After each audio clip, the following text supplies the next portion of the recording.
s'est tenu cet après-midi un conseil des ministres au palais présidentiel. Au nombre des points évoqués, la validation des dates des examens à grand tirage et les consultations en vue de la révision de la Constitution. Les consultations du chef de l'État se poursuivent donc en vue de l'élaboration de la nouvelle Constitution. Le président de la République a rencontré à cet effet ce matin les guides religieux et les chefs traditionnels qui proposent pour leur part de simplifier les conditions d'éligibilité pour l'intérêt de la paix. Lutte contre le VIH-Sida, la première dame Dominique Ouattara était à la tribune des Nations Unies ce mercredi, dans le cadre de la réunion du haut niveau de l'Assemblée générale des Nations Unies à New York. Et puis toujours aux États-Unis, victoire d'Hillary Clinton aux primaires démocrates. Lors d'un discours à New York, l'ex-première dame a insisté sur le caractère historique de son investiture pour représenter le Parti démocrate à la présidentielle de novembre prochain. Voilà pour les titres. Madame, Monsieur, bonsoir et bienvenue dans votre édition. Je vous le disais tantôt, il s'est tenu ce mercredi un conseil des ministres en fin d'après-midi. Au nombre des points évoqués à ce conseil, la validation des dates des examens à grand tirage et les consultations en vue de la révision de la Constitution. Et le Conseil des ministres s'est donc tenu aux environs de 17h ce mercredi sous la présidence du chef de l'État. Ce Conseil a fixé la date des examens du CEPE, du BEPC et du baccalauréat session 2016. On écoute à ce propos le porte-parole du gouvernement.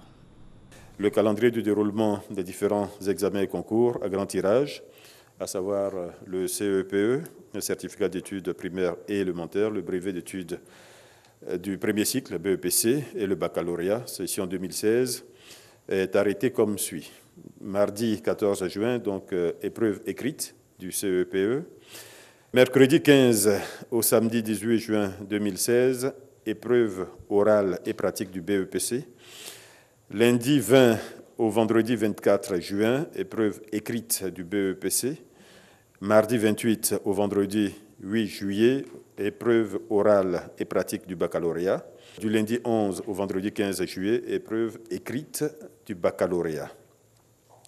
Donc la fin de la session est prévue le vendredi 29 juillet 2016 avec la proclamation des résultats du baccalauréat sur toute l'étendue du territoire national. Démarré donc hier, les consultations du chef de l'État se poursuivent en vue de l'élaboration de la nouvelle Constitution. Le président de la République a rencontré à cet effet ce matin les guides religieux et les chefs traditionnels. Ils proposent pour leur part de simplifier les conditions d'éligibilité pour l'intérêt de la paix. On en parle avec Viviane Haïma. Après les premières consultations démarrées mardi au palais présidentiel par le président de la République Alassane Ouattara avec l'opposition politique en vue de recueillir ses propositions dans le cadre de l'élaboration de la nouvelle Constitution, le tour est revenu ce mercredi aux rois chefs traditionnels et représentants des confessions religieuses en Côte d'Ivoire d'être reçus au palais présidentiel pour un échange avec le président de la République, toujours dans le cadre de la préparation de la nouvelle Constitution. Après que le ministre d'État chargé du dialogue politique et des relations avec les institutions ait situé le cadre de la rencontre, le président de la République a introduit les échanges. J'ai initié cette rencontre afin de partager avec vous mes réflexions sur la mise en place de la Constitution de la Troisième République. En effet, j'ai procédé le mardi 31 mai à la mise en place d'un comité d'experts présidé par le président Ouraga Obou, celui-là même qui a présidé la sous-commission Constitution à l'occasion des travaux de la commission consultative constitutionnelle électorale. Et le vendredi 4 juin dernier, j'ai eu l'occasion d'informer le gouvernement sur les grandes orientations que j'envisageais de proposer par rapport à cette nouvelle constitution. J'ai eu l'occasion de recevoir les partis politiques de l'opposition.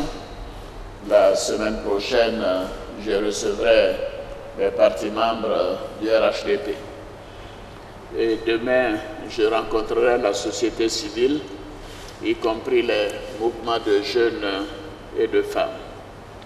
Alors, évidemment, ces rencontres ont pour objet d'enrichir notre réflexion et de prendre en compte vos avis, vos observations, pour les verser au comité d'experts qui nous proposera un avant-projet de constitution de la Troisième République.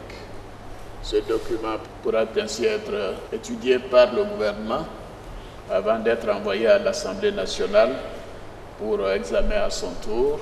Et ensuite, bien sûr, un référendum sera organisé pour savoir si nos concitoyens acceptent de la mise en place de cette Troisième République. Et le calendrier que nous envisageons pour le moment serait de faire cette consultation référendaire en septembre-octobre de cette année.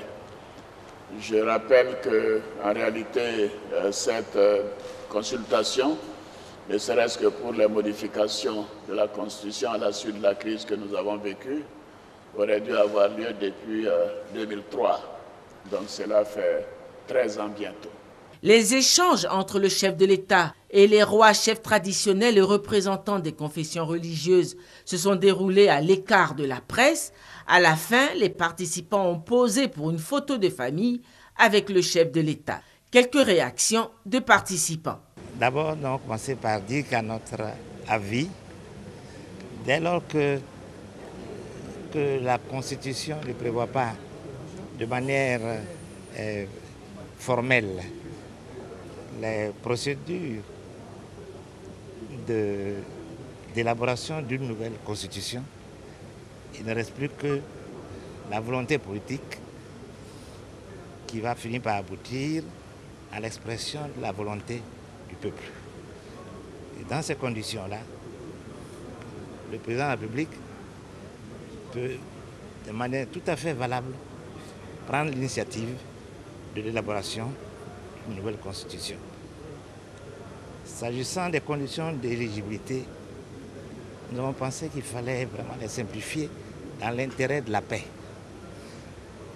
et mettre en avant la nationalité. Donc permettre à tout Ivoirien de naissance de pouvoir briguer la magistrature suprême. Maintenant, s'agissant de nouvelles institutions, nous avons pensé que il serait judicieux que nous ayons effectivement un poste de vice-président de la République, un Sénat, et que, quelle que soit la valeur qu'on pourrait leur attribuer, que les femmes soient prises en compte, de même que la jeunesse. Voilà un peu, en gros, ce que nous avions dit. Mais s'agissant des conditions d'éligibilité, nous avions aussi dit que le mandat de 5 ans était une bonne période d'exercice du mandat présidentiel, qu'on pourrait retenir 2 mandats successifs. Mais compte tenu de ce que nous souhaitons aussi, que l'âge d'éligibilité soit ramené de 40 ans à 35 ans, il faudrait peut-être pouvoir coupler ça avec la possibilité de tout candidat, si les conditions l'exigent après 2 mandats, de pouvoir briguer un autre mandat. Voilà un peu, en gros, ce que nous avons dit. Et nous avons souhaité naturellement que, à la suite de ce que le président a toujours dit, à savoir qu'il fallait que la Chambre nationale des rois et des chefs traditionnels soit une institution, nous avons souhaité que cela s'inscrive dans la Constitution de manière qu'elle devienne une institution constitutionnelle. Alhamdulillah, nous devons remercier d'abord le président du fait qu'il nous a associés, mais comme c'est une concertation, il faut que nous, on essaie de se voir pour collecter les suggestions Et Inch'Allah, dans un bref délai, nous allons envoyer ça au président parce qu'on ne peut pas dire des choses d'une manière désordonnée, comme c'est des guides religieux. Il faut rentrer d'abord dans la spiritualité, il faut montrer à Dieu, il faut faire des prières pour que les suggestions que nous allons faire soient des bonnes suggestions. Donc pour le moment, nous n'avons pas de décision, mais nous prions pour que ça se passe bien et nous demandons à Allah que la Côte d'Ivoire retrouve sa paix. Concernant le groupe des religieux, nous n'avons pas fait de suggestions. Nous voulons procéder comme on procède dans nos coutumes, dans nos traditions. Nous avons écouté, nous allons nous retirer, réfléchir ensemble et puis après faire parvenir les fruits de nos réflexions. La liste électorale va elle aussi connaître une révision, annonce faite par le président de la commission électorale indépendante. La révision va débuter le 25 juin pour s'achever le 25 juillet prochain. Les représentants des partis politiques en ont été informés aujourd'hui. C'est ce que nous dit Hamza Diaby. C'est confirmé, la révision de la liste électorale cette année aura lieu le 25 juin prochain. La CEI, qui a entamé une vaste campagne d'information et de sensibilisation, l'a annoncé ce mercredi aux partis politiques. Elle durera donc un mois, soit du 25 juin au 24 juillet de cette année. Cette phase sera bien entendu suivi de la phase du contentieux, du traitement des requêtes y afférentes et enfin de l'affichage de la liste définitive. Les phases suivantes de la RLE 2015 se dérouleront comme suit. Liste électorale provisoire prévue pour être publiée le 18 août 2016. Du 20 août au 19 septembre, nous allons commencer la phase du contentieux à recueillir et à analyser les différentes réclamations et observations. 10 septembre, 4 octobre. Nous procéderons au traitement informatique des décisions qui auront été prises ou arrêtées par la CEI relativement au contentieux qui aura été fait. Nous finaliserons et validerons la liste électorale définitive le 6 octobre 2016. Ensuite, nous produirons et distribuerons les cartes d'électeurs du 7 au 22 octobre 2016. Les personnes cibles sont les électeurs figurant déjà sur la liste électorale et qui ont changé de domicile ou qui ont un nouveau patronyme et les nouveaux requérants ou personnes n'étant pas encore inscrites. L'opération 2016 de la révision de la liste électorale a pour objectif d'enrichir la liste électorale 2015 en vue d'augmenter le ratio population nationale, population électorale en âge de voter, apurer la liste des personnes décédées et ajuster la cartographie électorale et les positionnements erronés de certains lieux de vote. 1037 guichets d'enrôlement seront ouverts dans environ 430 localités sur toute l'étendue du territoire. Les pièces requises sont ou la carte nationale d'identité, ou le certificat de nationalité, ou la carte d'électeur pour les Ivoiriens déjà inscrits sur la liste. Et on parle santé à présent, précisément de lutte contre le VIH-Sida. La première dame Dominique Ouattara était à la tribune des Nations Unies ce mercredi, ce dans le cadre de la réunion de haut niveau des assemblées générales donc des Nations Unies à New York. Je vous propose à cet effet d'écouter l'allocution de la première dame, allocution qui s'inscrit, vous le savez certainement, dans le cadre de son combat contre le VIH pédiatrique dans le monde.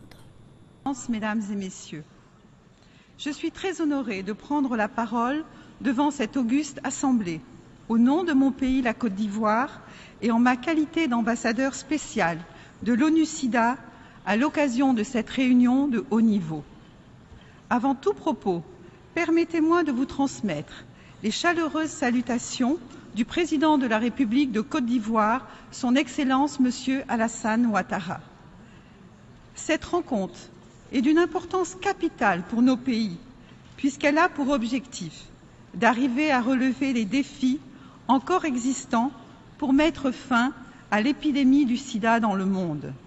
En effet, malgré les progrès notables enregistrés ces dernières années, la pandémie continue de faire d'innombrables victimes, notamment parmi les femmes, les jeunes et les enfants. Il s'agit d'une situation inacceptable qui exige un important investissement en vue d'atteindre l'objectif de l'élimination du sida d'ici à 2030. Monsieur le Président, je voudrais à présent rappeler le fort engagement de mon pays, la Côte d'Ivoire, et en particulier celui du président Alassane Ouattara, qui a permis d'obtenir des progrès notables dans la lutte contre la pandémie du sida en Côte d'Ivoire. Et c'est à cet effet qu'il a déclaré, et je cite, « Nous devrons aller plus vite sur la question du traitement en Côte d'Ivoire en faisant en sorte que les autres 50% qui ne sont pas encore sous traitement puissent y avoir accès. Pour cela, j'ai décidé d'octroyer des ressources additionnelles. Je souhaiterais que la pérennisation des acquis soit une réalité dans notre pays et dans la sous-région en réduisant considérablement notre dépendance financière vis-à-vis de l'extérieur et en permettant à l'Afrique de produire son médicament. Mesdames et messieurs, avec cet engagement du gouvernement ivoirien, ainsi que le concours des partenaires et de la communauté internationale, notre pays a déjà enregistré des progrès importants en matière de lutte contre le sida, même s'il reste encore beaucoup à faire. En effet, les nouvelles infections à VIH ont diminué de plus de 50%, passant de 52 000 en 2000 à 25 000 en 2014. Pour ce qui est de l'accès au traitement, plus de 150 000 personnes vivant avec le VIH sont sous antirétroviraux. Le pourcentage de femmes enceintes séropositifs qui reçoivent des antirétroviraux a fait un bond significatif, passant de 46% en 2012 à 80% en 2014. En matière de lutte contre la stigmatisation et la discrimination, la Côte d'Ivoire a adopté une loi spécifique pour la protection des personnes vivant avec le VIH-Sida.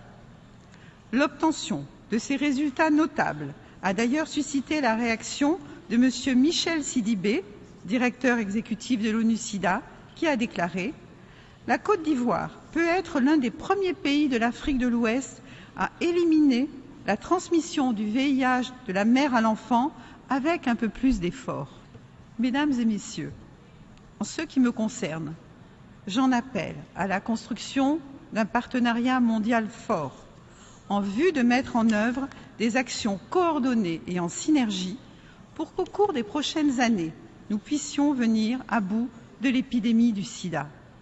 Je reste en effet convaincue que notre action commune permettra de faciliter un accès équitable au traitement antirétroviral.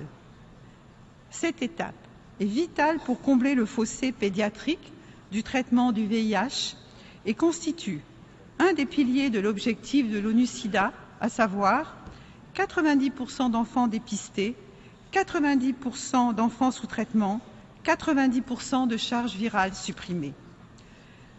J'en appelle donc à une mobilisation de tous et à un engagement de chacun pour la recherche de solutions locales, incluant entre autres la production d'antirétroviraux de qualité et accessibles à tous et la mise en place de méthodes innovantes de sensibilisation et de prévention orientées de façon particulière vers la jeunesse. Monsieur le Président, pour terminer, nous espérons que les recommandations de la réunion internationale des ministres de la Santé sur la fin du sida pédiatrique, qui s'est tenue le 10 mai dernier à Abidjan, seront incluses dans la déclaration politique finale.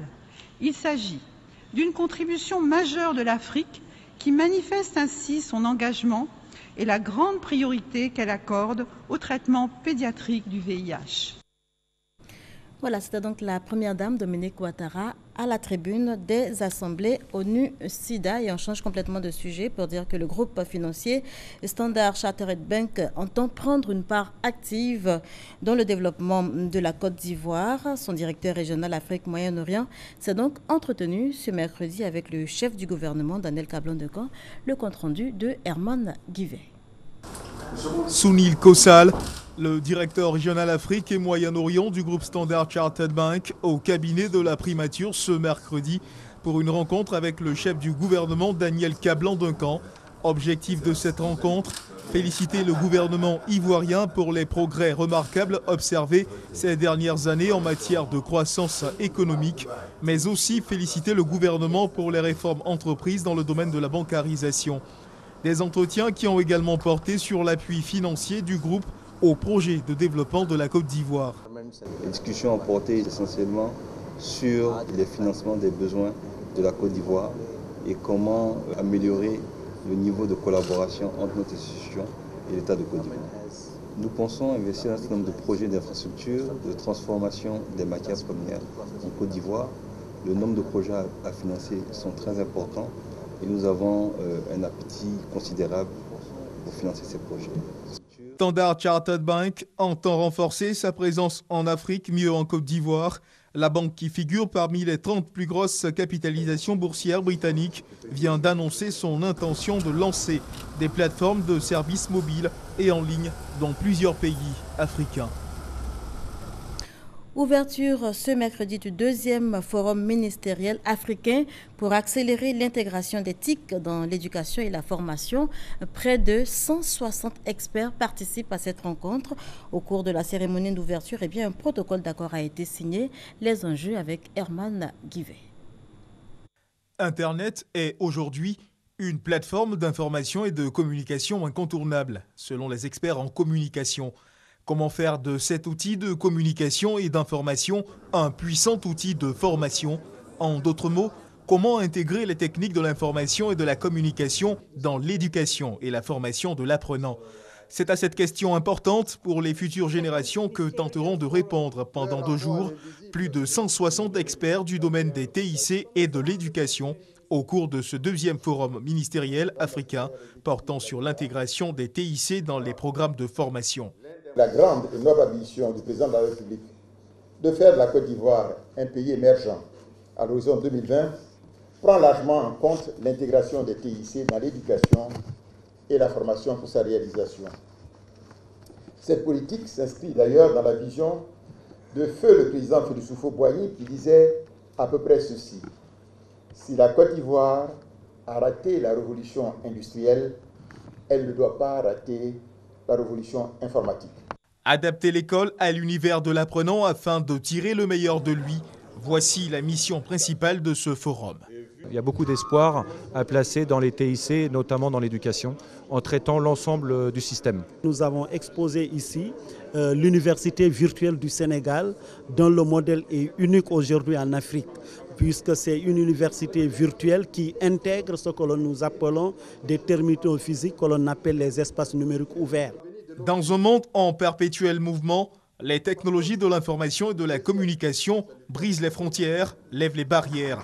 Internet, ce portail ouvert sur le monde, semble être le moyen par excellence de révolutionner le cadre formatif durant ce 21e siècle. L'entité gouvernementale mexicaine Pro-Mexico est le nouveau partenaire du CPC. Les 2 parties ont signé hier un protocole d'accord. Elles conviennent de mettre l'accent sur la collaboration entre les secteurs de la croissance, le partage d'informations et le soutien mutuel dans les missions d'affaires. Le protocole va durer 3 ans. On en parle avec Noël Niagno. Avec cette signature d'accord de partenariat entre ESICESMEL Emmanuel du CPC, Centre de promotion des investissements en Côte d'Ivoire, et Francisco González Diaz, directeur général de Promesco, une entité gouvernementale mexicaine, la Côte d'Ivoire enregistre de nouveaux investisseurs, des hommes d'affaires mexicains. Leur centre d'intérêt, l'agro-industrie, le secteur sanitaire et la construction. Quant à l'argumentaire de leur choix, il tient à la position stratégique de la Côte d'Ivoire en Afrique de l'Ouest. C'est un pays stable, un pays de confiance, un pays en croissance économique intéressante. Les industriels ont eu la confiance en ce pays à partir de cette structure-là pour le choisir comme point de départ de leurs affaires. C'est la porte d'entrée par laquelle nous devons être ici, en Afrique occidentale, et produire et aussi exporter. Durée de cet accord de partenariat, 3 ans. Les parties conviennent sur cette période d'encourager des alliances stratégiques et de créer un cadre de collaboration avec comme objectif générer des opportunités de développement d'affaires pour les entreprises basées au Mexique et désireuses d'investir en Côte d'Ivoire. Témoin de cette signature d'accord, l'ambassadeur de Côte d'Ivoire au Mexique et le consul honoraire du Mexique en Côte d'Ivoire, Jean-Marc Yassé, et bien sûr une dizaine d'hommes d'affaires mexicains. L'océan, une ressource naturelle qui nous fournit l'oxygène et régule à 80% le climat. L'océan est à l'honneur ce mercredi à l'occasion, vous le savez certainement, de la journée mondiale qui lui est dédiée. L'océan est malheureusement menacé par des activités humaines, pollution maritime, déchets plastiques, pêche illégale. Alors, comment assurer sa protection? Cette question était au cœur des débats à l'occasion de la célébration de ce 8 juin. Kamadé Moussa pour en parler.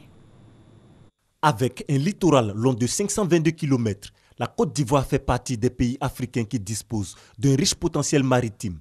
Cependant, certaines activités humaines telles que la pêche illégale, les dépôts de déchets plastiques constituent une grave menace. À cela, il faut ajouter l'avancée de la mer, une autre préoccupation des experts réunis pour proposer des solutions.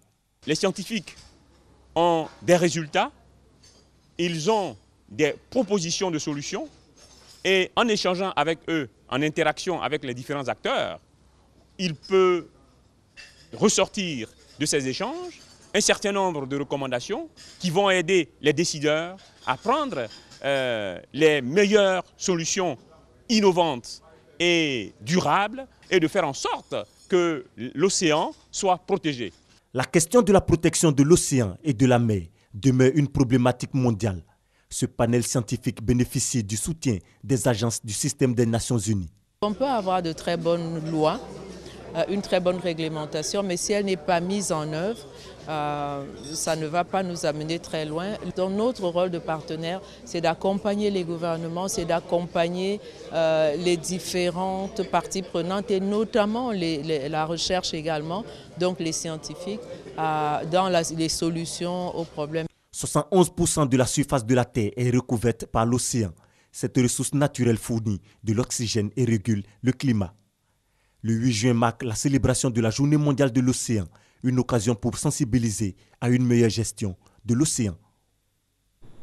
Konaté Moussa signait ce reportage. Hors de chez nous, au moins 4 personnes tuées et 6 blessées dans une fusillade à Tel Aviv. Ce soir, près du quartier général de l'armée et du ministère de la Défense, 2 tireurs auraient été neutralisés. Les acteurs de l'attaque seraient 2 Palestiniens selon la police israélienne. 782 communes françaises en état de catastrophe naturelle. L'arrêté a été pris ce mercredi en Conseil des ministres.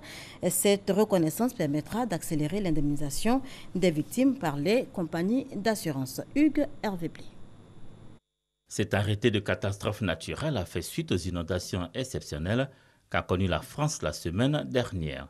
Il a été pris ce mercredi à l'endroit de 782 communes situées dans 16 départements.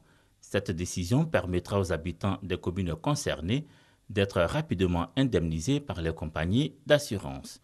À compter de l'apparition de cet arrêté, les assurés ont jusqu'à 10 jours pour adresser leur déclaration de sinistre à leurs assureurs, qui ont quant à eux 2 mois pour verser une avance et 3 mois pour indemniser intégralement les victimes. Le ministre de l'Intérieur, Bernard Cazeneuve, a indiqué que cette première liste de communes sera complétée dans les jours qui viennent.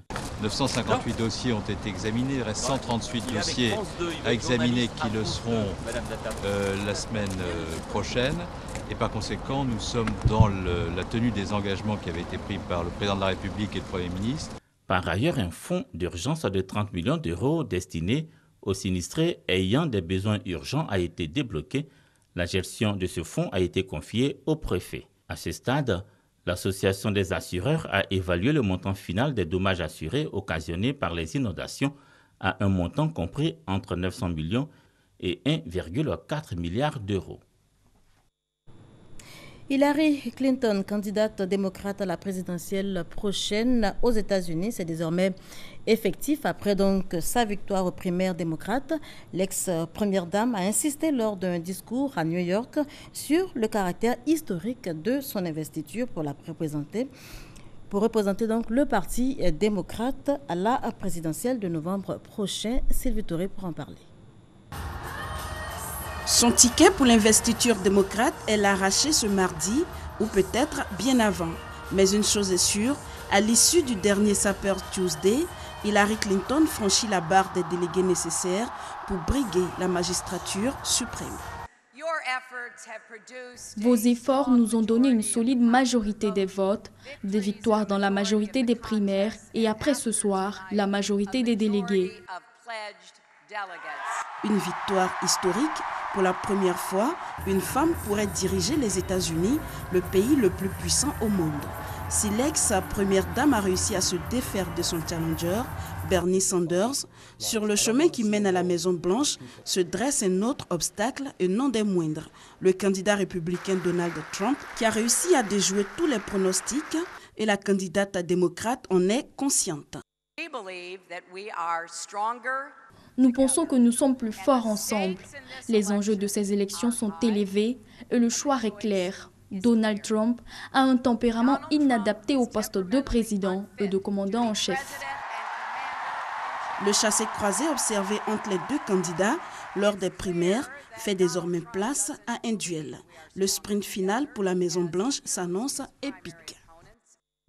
Et on ouvre la page sport de ce journal avec la disparition de l'ancien joueur de Strasbourg et international nigérian Stephen Keshi, 54 ans. Il est décédé dans la nuit de mardi à mercredi. Sébastien Wagner. Ancien international puis sélectionneur du Nigeria, Stephen Keshi a été l'une des grandes figures du football africain. Vice-champion d'Afrique avec les Super Eagles en 1984 en Côte d'Ivoire, il a évolué dans la foulée au Stade d'Abidjan de 1984 à 1986. Il entamera une carrière professionnelle en Belgique à Lokeren et en France à Strasbourg. Keshi a porté 64 fois le maillot du Nigeria pour 9 buts. Ce ex-défenseur central, surnommé The Boss, a remporté la CAN 1994 et disputé le mondial aux États-Unis la même année. Une carrière de joueur bien remplie après laquelle Keshi passera sur le banc. Son premier fait d'armes est la qualification du Togo pour le mondial 2006. Il remportera la CAN 2013 avec le Nigeria en dominant le Burkina Faso 1-0 en finale. Il avait éliminé les éléphants 2-1 en quart de finale. Il a aussi conduit le Nigeria au mondial 2014 au Brésil, où il est tombé en 8e de finale face à la France 2-0. Stephen Keshi est décédé à l'âge de 54 ans. Et vous le verrez en image, c'est désormais officiel. Eric Bailly vient de s'engager en faveur de Manchester United après avoir passé avec succès la traditionnelle visite médicale ce matin. Le défenseur central a paraphé un bail de 4 saisons chez les Red Devils. Et c'est une bonne nouvelle donc pour l'international ivoirien. Cette nouvelle qui met un terme à ce journal. Je vous souhaite de passer une excellente soirée.